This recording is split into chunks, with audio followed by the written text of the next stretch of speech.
All right, man. Russell Westbrook is clearly having one of the worst endings to a superstar career ever. John Wall, who was never a superstar, he literally got paid $40 million last year just to stay out the way, and the Russ situation now feels 10 times worse. Unlike John Wall, we're talking about a player that just a year ago averaged a triple-double for damn near 3 different teams 4 out of the last 5 years with an MVP, and now he's the most unwanted player in the league. The Lakers, as it stands right now, sit extremely uncomfortable with Russell on their roster, and his departure seems imminent. The Lakers have 3 of the greatest players of our generation on their team right now, and they're the only team with 3 of the top 12 earners next year. Yet their roster still seems pathetic, and unfortunately, it's because of one man. Literally, the only way they can send this MVP to his 5th team in 5 years. Mind you, they just traded away 3 starters and a first-round pick for this dude last year. The only way they can get rid of him is to send him away with a package of assets. Now, I don't want to give you the full backstory of Russ. If you watched basketball for the last decade, you pretty much got the gist of Russell Westbrook. I'm going to just give you guys a few of my reasons as to why Russell Westbrook has officially hit rock bottom. Who, my friends? Your friends spoke. Yeah, I think y'all misunderstood what I was saying. Y'all don't understand the importance of what I'm saying. You know, I think it's a joke and some shit. This is a serious thing. This is something that's important. I think y'all think like, oh, you only have one friend. The basketball is only my only friend. Like, all these guys are my brothers. My teammates are my brothers. James is a friend of mine. There's other friends that I have in the league. But at the same time, when I get on the floor, this is the most important thing for me, and just how, you know, I do what I needed to do. So it's actually not a joke. It's actually real shit. So just to make that known. Number 1, Russ has always had this extreme sense of arrogance, which ultimately turned into delusion as his talent dwindled.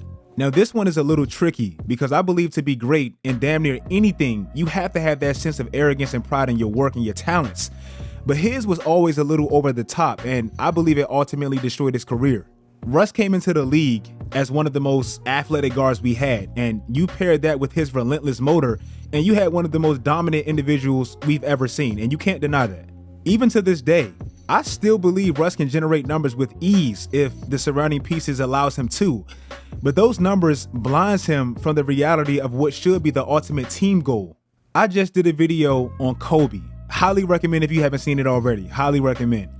And I found it very interesting how Kobe, post-Shaq, actually had his most team success when he was less involved with direct statistics. In those 3 down years for the Lakers post-Shaq, Kobe was averaging 32 points a night on 23 shots. Look at who was right behind him in that time span. Also, his usage percentage in that span was as well the highest in the NBA. Now, take a close look at the years where Kobe actually made 3 consecutive NBA finals, won his first MVP, and won 2 straight championships. His usage percentage dropped significantly. His points per game dropped significantly. The 2 players that were above him in both of those categories, they teamed up because they knew that style of play doesn't work. Russ's numbers and all those stats and accolades, it made him feel that sense of entitlement with really no real reason to improve or to really adjust that play style. Remember not too long ago when Russ played for Washington, and it was like the whole world was on Russ' side when the whole season flipped around for Washington and he broke the triple-double record and he was putting all these triple-doubles and these crazy numbers up and they made the playoffs and all that. Y'all remember that run? As I'm sure we all remember, that was absolutely incredible to watch. Russell was putting up those crazy numbers. He actually broke the triple-double record in Atlanta. I went to the game. It was incredible. He had a 36-game stretch where he averaged 24, 13, and 13. Those are my player and my career numbers. Like, that's not normal. But also in that stretch, he averaged 5 turnovers. Sounds like I'm nitpicking. I get it. You would say Russell averaged 13 assists, so how is the 5 turnovers that big of a deal? But the Wizards were one of the worst defensive teams in the league, and they gave up the 5th most points off of turnovers. Most of those points came off of the hands of who? Russell Westbrook. They also gave up the most points in the entire league all that season with 118. That didn't help. Like, yes, he's helping his team and most definitely himself and his legacy with those inflated numbers, but he's also crippling his team in the process with those costly erratic mistakes. When Russ joined the Lakers, he really joined LA as the exact same player. Everybody acts like he had this dramatic fall off and everything was so vastly different when he was always the same player. I told y'all in his last 36 games in Washington, he was averaging 23, 14, and 14 with 5 turnovers.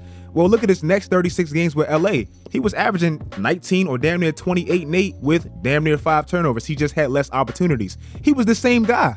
In those first 36 games for the Lakers, when Russ was playing heavy minutes, you know how I said the Wizards were giving up the 4th or 5th most points off of turnovers last year, or when Russ was actually playing for Washington and giving up all those turnovers?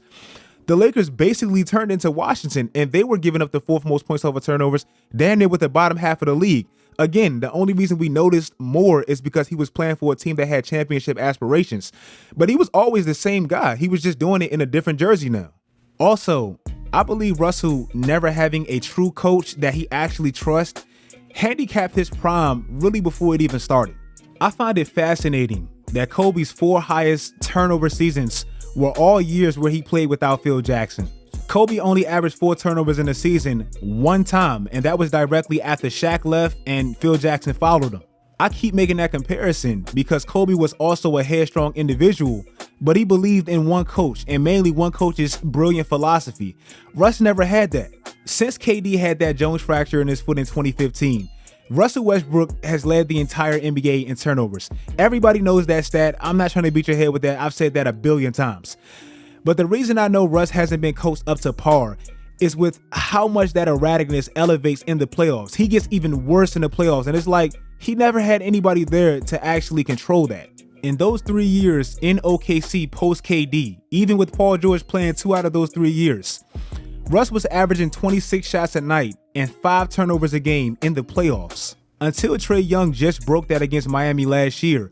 Since the merger, he was the only player to have a playoff run playing at least 5 playoff games and averaging 6 turnovers in that stretch. He also took 30 shots a night, the most ever. Even Kobe never took 30 shots a night in a playoff series. The only player to ever do that since the merger was Russell Westbrook and a player he's always compared to, Allen Iverson. So my point is, Russell never to me had that true coach. And the one time I feel like he actually did to some extent was in Houston with Mike D'Antoni, where they played the most unorthodox style ever. And he did play efficient. He played his most efficient basketball ever. But the ceiling was so damn short. So who really cares? This is why last year, when Frank Vogel rightfully benched him when he was playing terrible, giving him ample chances, Russ took it personal and said stuff like this. And I'm not sure what his issue was with me, or I'm not sure why, but I can't really give you an answer why we never really connected. Maybe, that's something that he has to answer, but I never, from the get-go was feeling like I was having to try to prove myself to him and my capabilities and what I've been able to do for this game. And it's unfortunate, but it's really not kind of out of my hands. And lastly, I don't think Russ was built to have a 15, 20-year long run. He's actually maximized and to me surprised me with how long he's lasted being as dominant as he was. Even at his peak, Russ was always a hyper-athletic, low IQ, subpar jump shot, great free throw shooting guard. That wasn't even meant to last in year 15. I don't even know if some people know this or recognize this, but Russ has had 4 surgeries on one knee since that Patrick Beverley incident damn near a decade ago. You pair that with the quad injury he had a few years ago that bothered him for a little while, plus the natural wear and tear that comes along with the play style he plays with, and the fact that he's almost 34, and you can understand why he's breaking down. In his prime, specifically in that MVP year, Russ banked off his athletic ability to get him to the free throw line and actually execute. During that MVP year, he averaged 31, 32 points, but 9 of those came from the free throw line. Now he's not even a good free throw shooter. Since that MVP year in 2017, where Russ was amazing in the mid 80s in free throw percentage and all that, he's become the worst free throw shooter in the league, especially amongst those who actually get to the line like he does. Now with the free throws, and this definitely has some validity to it, they did make that rule change where he can't walk to the half court line in between free throws. That burns endless time. He can't do that anymore. And ever since they made that rule change, his free throw percentage went downhill. So I understand that. But damn, bro, that was 4 years ago. At some point you have to adjust, and I guess he never did. And he's one of the worst free throw shooters in the league as a point. Now we have Russ in 2022, where I don't even think he's as bad of a player as the internet and the situation is making him out to be. I think he's just in the worst situation ever from any basketball player. I've seen some people on Twitter scoff at the reality of Russ possibly being out this league in about a year or two. I believe Bill Simmons said something about that, and Twitter, everybody said that's way too far. I don't believe that to be the case at all. Like, that's a real reality. You can bounce your ass out this league fast, especially if you prove you can't fit anywhere. In 5 teams in 5 years, that definitely proves that. I know some people will say it's his contract, and once he gets off this contract, things will be better. But bro, what's the point of bringing Russ on your team as a role player or a bench player or something of that nature? Russ is meant to be Russ, and if you're not allowing Russ to be Russ, what was the point of ever getting Russ? That's who he is. If you guys like this video, like this video. The Lakers' entire fate, at least for next year, it all weighs on when and if they can move Russ. And unfortunately, in order to even move this former MVP, this player you just traded 3 championship pieces and a first-round pick for just a year ago, in order to move this MVP, you have to give up assets, meaning your first-round pick in 2027 and 2029, damn near taking your future to get rid of a former MVP. Never heard that before. Like I said, if you like this video, follow my social media sites. Do all that great stuff, guys. And until next time, as always,